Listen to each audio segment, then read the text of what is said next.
Existem regras de RPGs que são criadas como opções para resolver problemas, enquanto outras surgem quando se pega uma regra que é usada em uma coisa e se leva ela para outra dinâmica de jogo. E muitas dessas regras são desdobramentos ou influenciadas pelas mais antigas. Hoje eu vou falar sobre como regras de RPG evoluem. Bora?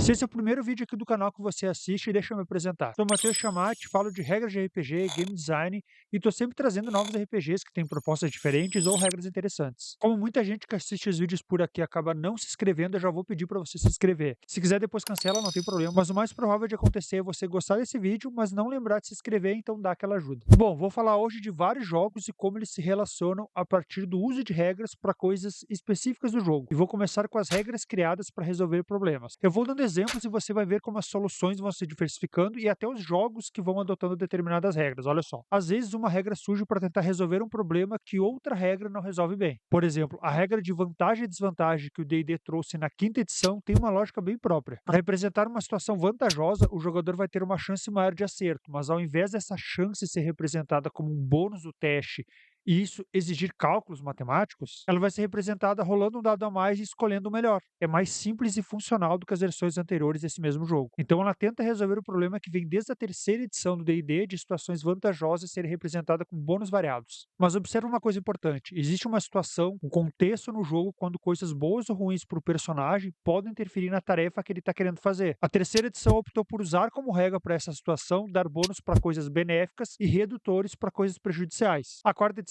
manteve isso com algumas poucas alterações. Então, se o meu personagem, por exemplo, ele está atacando alguém que está se protegendo atrás de uma árvore, meu ataque vai ter -2 de penalidade. Mas se a cobertura for ainda maior, o redutor vai ser de -5. Mas se o meu personagem, por outro lado, está numa posição superior, ele vai ter +1 de ataque. Então, sim, -2 para cá, quem sabe -5, mas tem +1 ali. É uma conta fácil no geral, mas toda hora esses números pequenos indo e vindo começa a ficar cansativo. Então, vários jogos resolveram voltar a essa situação e trazer regras diferentes para lidar com isso. Primeiro, o próprio D&D trouxe uma regra nova na quinta edição, quando entendeu que a situação ainda existia, momentos que ajudam ou atrapalham alguém, mas o jeito de metrificar isso precisava de uma nova regra. Daí vem então a nova regra de rolar 2 dados e ficar com o melhor deles para situações com vantagem, ou rolar 2 dados e ficar com o pior desses dados para desvantagem. Tínhamos uma situação, criamos uma regra para isso e, bem, não funcionou. Vamos voltar para essa situação e agora criar outra regra. Agora sim, funciona melhor. Essa regra funciona porque ela agiliza o jogo, tira tanto a parte de ficar somando e subtraindo, mas principalmente, na minha opinião, tira a parte do mestre precisar ficar arbitrando. Essa coisa que é benéfica para o jogador dar um bônus de +2 ou de +4. A chuva que está atrapalhando a visão impõe uma penalidade de -2 ou de -4. É uma coisa que realmente ajuda no que o personagem está querendo fazer,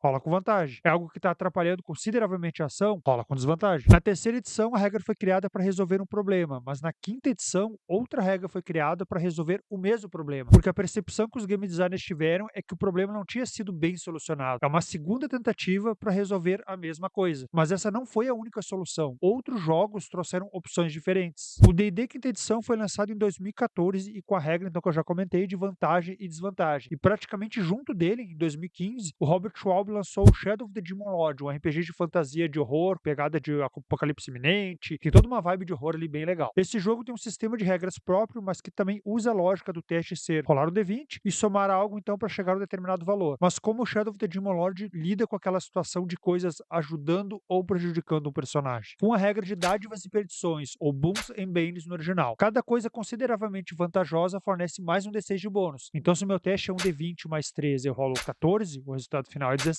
Porém, se eu tenho uma posição superior, vou rolar uma dádiva junto, um D6 a mais. Se nesse D6 eu tirar 4, por exemplo, o meu resultado final vai ser 21. 17 no D20, mais 3, 4 pela dádiva. Já coisas atrapalhando vão gerar perdições, cujo número no D6 eu vou ter que descontar do teste, não somar. Digamos que o meu personagem é um ladino tentando escalar o muro do castelo e o valor que eu tenho nesse teste então é o mesmo que eu falei antes. É um D20 mais 3, eu rolo 14, o resultado final seria um 17. Mas na hora de escalar, meu personagem percebe que o muro está coberto de óleo, então ele vai rolar um D6 de perdição. Se eu tirar 3 nesse D6, eu desconto 3 do 17. Ao invés de 17, meu resultado final vai ser 14. Agora vem o ponto que eu gosto muito dessa regra do Shadow of the Demon Lord. Há quem ache que a vantagem e desvantagem do D&D quinta edição tira um pouco as minúcias que por vezes deixam um jogo interessante, considerando então as variáveis ali de uma situação. Resumir tudo a vantagem ou desvantagem, somente as opções binárias, pode perder um pouco a graça. Ok, mas detalhar um monte como era na terceira edição já vimos que deixa um pouco enfadonho. É aí que entram as dádivas e perdições, então Shadow of the Demon Lord acaba encontrando ali um meio termo bem interessante. Ainda tem que fazer um cálculo ali, mas é somente um D6, não vários pequenos números somados ou subtraídos. Então já ficou mais fácil do que era na terceira edição do D&D. Só que além disso, dádivas e perdições se acumulam e se anulam. Se o meu ladino vai escalar um muro com excelente equipamento, ele vai ter uma dádiva. Mas o muro tem óleo, então ele vai ter uma perdição. Como é noite de lua cheia, é mais fácil para os guardas verem ele em uma noite clara como essa, então ele vai ter também mais uma perdição. E como ele tá cheio de quinquilharia no equipamento, fazendo muito barulho, outra perdição.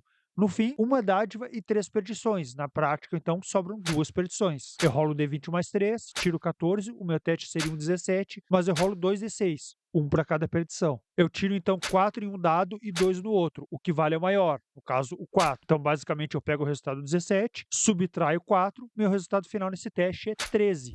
Ah, agora eu entendi! Agora eu saquei! O bom dessa solução é que traz detalhamento, mas é fácil de arbitrar. O mestre concede um de dádiva para cada circunstância que pode ajudar o personagem, ou uma perdição para cada coisa que torna a tarefa mais difícil. O D&D Quinta Edição veio com uma solução, Shadow of the Demon Lord veio com outra, mas ainda tem outros jogos com suas opções. Vai dizer que conhecer tantas maneiras diferentes de resolver o mesmo problema de game design não vale a tua inscrição aqui no canal. Clica aí para se inscrever, tem muita gente, já comentei, assiste os vídeos aqui no canal, mas não é inscrito, então aproveita agora, e depois pode acabar esquecendo, é normal, e ainda tem bastante regra pra gente conhecer aqui nesse vídeo. E se o hype tá aparecendo aí pra ti, clica nele também que ajuda. Navy é um jogo do Ben Milton no estilo OSR, ou seja, um RPG com vibe old school, que quer evocar o espírito antigo de jogar e é inspirado principalmente pelo D&D. Bem, eu vou trazer o Navy porque ele eu acho um caso interessante dentro dele mesmo. Olha só, a primeira edição do Navy é de 2018, e ele também tenta lidar com a situação que eu tô falando aqui, faz isso com vantagem e desvantagem, ou seja, é exatamente como o D&D Quinta Edição. Só que anos depois, em 2023, o autor lançou então a segunda edição, que expandiu o jogo em várias coisas, as tabelas então que são bem características ali, são bem mais numerosas, tem mais opções de tabelas na segunda edição, e a regra de desvantagem e desvantagem foi modificada. No Navy 2 diz que o mestre pode aplicar menos 5 de penalidade para cada desvantagem e mais 5 para cada vantagem que o jogador tenha na hora do teste. O autor optou então por ter um modificador, mas não detalhou minuciosamente como era lá na terceira edição, nem deixou certa aleatoriedade como é na quinta edição, ter 2 dados para rolar ali. Há um valor fixo, que é um bom valor até, né? Ganhar mais 5 de bônus, convenhamos que ajuda bastante, já da mesma forma que menos 5 vai atrapalhar bastante no teste. Só que o outro ponto é que vale para cada vantagem ou desvantagem, então eles podem se acumular, o que acaba fazendo ficar parecido então no Navy com as dádivas e perdições do Shadow of the Demon Lord. Tem um outro jogo OSR que é o Into the Odd do Chris McDowell, e ele leva essa lógica de vantagem e desvantagem para uma parte bem específica do sistema. Eu acho isso bastante curioso. Into the Odd tem a ideia de ser um jogo mais letal, mais cru ali, o ataque e o dano são uma rolagem só. Na prática, é como se você quase sempre acertasse e só rolasse direto o dano. Justamente por isso, o dano é uma parte importante no jogo, e aí que tá o ponto, o dano. A maioria das armas que estão nesse jogo causa um D6 ou um D8 de dano. Algumas até chegam a causar um D10 ali, como é o caso, por exemplo, das granadas. Daí no Os Mortos Estão Chegando, que é um RPG de apocalipse zumbi do Diogo Nogueira, que é o brasileiro, usando então o conjunto de regras do chassi do Into the Odd. Só que olha só, se quem tá atacando tá numa situação vantajosa, como é um terreno elevado, qualquer coisa,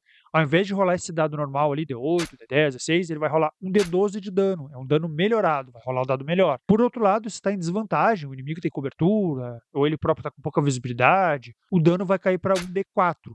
O dado de dano, então, ele muda porque o dano é importante nesse jogo. Então pensa comigo, se situações vantajosas ou desvantajosas começarem a ser representadas com impacto no dado rolado e não em modificadores, o Into the Odd, que é de 2014 inclusive, pega essa variação de dado e coloca em um ponto específico do sistema, que é o dano. Além de trazer a variação de não rolar mais ou menos dados, mas e sim subir ou diminuir o dado, e fazendo esse passo para mais ou para menos. E falando em subir ou diminuir o dado, eu vou agora falar de uma outra lógica que mostra como regras evoluem. O D&D, desde as primeiras edições, consolidou os dados então que a gente está bem acostumado hoje em dia. Comparado aos dados que existiam antes, então, que era basicamente D6, esses dados incomuns ou dados estranhos viraram bem padrão do RPG. Mas o D&D sempre usou a lógica do dado ser estático. Eu vou rolar o D20 para isso, eu posso rolar até um D8 ou um D10 em alguma outra coisa, tipo uma arma ou D6 para cura, mas sempre vai ser esse dado para essa coisa. Como eu comentei antes do Into the Odd trazer a lógica de o dado de dano diminuir ou aumentar, um jogo que também usa esse dado flutuante, mas de um jeito muito inovador, é o The Black Hack. Lançado em 2016, esse jogo trouxe a famosa regra do dado de uso, que servia para corrigir o que o autor e muitas pessoas, eu incluso, acham um problema: o inventário dos personagens, particularmente os consumíveis. Sim, novamente, uma regra sendo criada para resolver um problema. Sabe aquilo de ficar anotando quantas flechas o arqueiro disparou, ou cada tocha que então alguém do grupo está sendo usada? Concorda que muita gente acha chato ficar fazendo esse controle minucioso? Por outro lado, abstrair totalmente disso tira a sensação do perigo que é legal também ter no jogo. Se nunca há uma chance do grupo ficar sem visibilidade, bem, não parece ser tão perigoso assim desbravar cavernas ou ruínas, ou pelo menos não tão perigoso. O dado de uso então resolveu isso ao usar o conjunto de dados, que é já conhecido, que eu comentei, para evidenciar o recurso se esvaindo. Cada item vai ter especificado qual é o dado de uso dele. Então, tochas tem um D8, que significa que de tanto e tanto tempo, uma hora, por exemplo, ou no fim de cada cena de exploração, ou a cada minuto, turno ali, como o livro sugere, enfim. O jogador então vai rolar um D8. Se sair um ou dois, esse dado vai cair um passo. De D8 vai para D6. Quando novamente rolar o dado, agora ele vai rolar um D6, não mais um D8. Significa que a chance então de tirar esse um ou dois ela é maior. Se rolar acima, continua, normalmente, vai usando, mas se cair um ou dois, novamente o dado vai cair um passo. Agora vai para D4. Quando em um D4 cair um ou dois, esse recurso foi totalmente consumido e o personagem não tem mais ele. E por que essa regra é tão inovadora? Porque dá esse outro uso para os dados, não só para fazer um teste que determine então se o personagem consegue ou não fazer algo, mas para definir se o recurso está sendo consumido ou não. Então, para começar, esse uso diferente nos dados já é algo inovador. Mas além disso, eu acho que tira a contabilidade detalhada ali de recurso, deixando para a aleatoriedade definir isso, o que acaba agilizando o jogo. Um parênteses importante aqui. Obviamente que para grupos que gostam do controle detalhado de recursos, ou para jogos em que o recurso é importante, tipo jogos de sobrevivência e tudo mais, o dado de uso pode acabar não se encaixando tão bem. Além disso, dois personagens no mesmo grupo podem ter resultados muito diferentes se um jogador tem mais azar nos dados que o outro. A segunda edição do The Black Hack trouxe em 2018 outras aplicações para o dado de uso, como ele servir para mensurar a saúde da pessoa se esvaindo por ela ter sido envenenada, ou por outro lado, para mensurar a duração de uma doença. No caso, essa da doença, então alguém vai continuar sofrendo os efeitos da doença até que o dado de uso vai diminuindo e se esvai completamente. Ou seja, da mesma forma que o dado de uso de uma tocha indica que ela está se esvaindo conforme ele cai, o dado de uso da doença diminuindo indica que ela está terminando o ciclo dela, o personagem está se recuperando. Essa criatividade de pegar aquela primeira utilização do dado de uso e levar para outros agora, como doenças, venenos e tudo mais, mostra como é legal adaptar regras e expandir o uso delas. É verdade.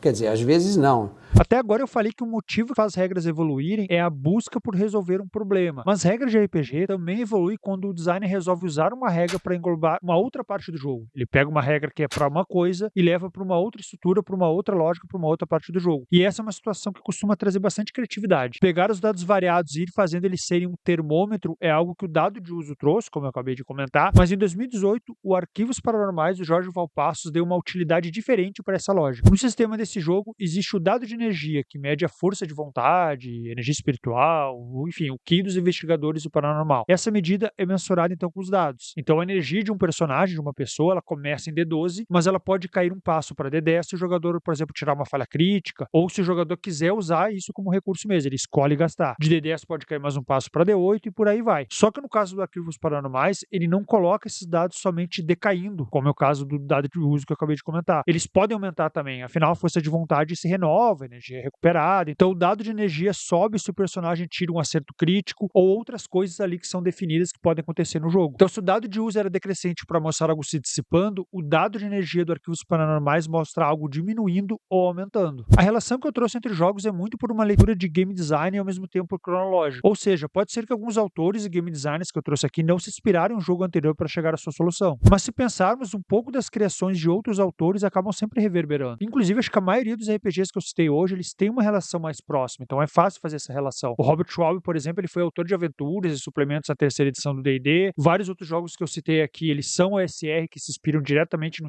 chassi de regras de D&D. Não dá pra dizer que eu não forcei tanto assim. Mas e você, acha que faz sentido as regras evoluírem tanto com a intenção de solucionar problemas ou servir para uma parte do jogo, quanto influenciando diretamente os autores? Comenta aqui embaixo e se quiser aproveitar, dá uma olhada na área de membros do canal. Temos grupo exclusivo para debates e troca de ideias, além de sorteio de livros e muito mais. Um grande abraço, até o próximo vídeo.